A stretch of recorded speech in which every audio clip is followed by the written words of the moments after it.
বাবা বাবা বাবা, বাবারে কিছু দিয়ে জানা। তোমারে দিলে আমার কি লাভ? তুই একদিন তোর বাপ মায়ের নাম অনেক উজ্জ্বল করবি। উজ্জ্বল করবো? 376টা মামলার মধ্যে আমারই 76টা মামলা। হ্যাঁ, ও কোনো ব্যাপার না। ছোটবেলায় একটু একটু ভুল সবারই হয়। তুই একদিন নিজের টাকায় অনেক বড় বিল্ডিং করবো। এখন তো দে।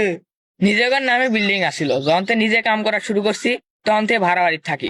এমন কি কাম করছো তুই? জুয়া খেলে সব উড়িয়ে দিছি।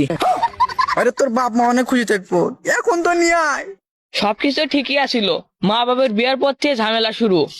কালকে তো মা ব্যালেন্ডার দিয়ে বাপের মাথা ফাইটে দিছে, এখন ঢাকা মেডিকেলে ভর্তি। তোর একটা ছোট ভাই আছে না?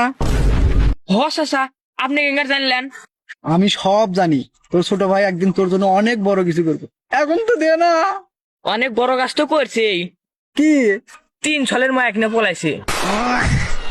তোর বউ তোর সাথে থাকবো, এখন তো কিছু দে। আমার বইগুলোই তো পলাইছে। শালাপুত, তুই মরস না গা। মোর বেড়ে তো যাচ্ছিলাম, আপনি এসে তো বাধা দিলেন। দড়ি নিয়ে যাচ্ছি, কচুর গায়ের সাথে ফাঁসি দমো।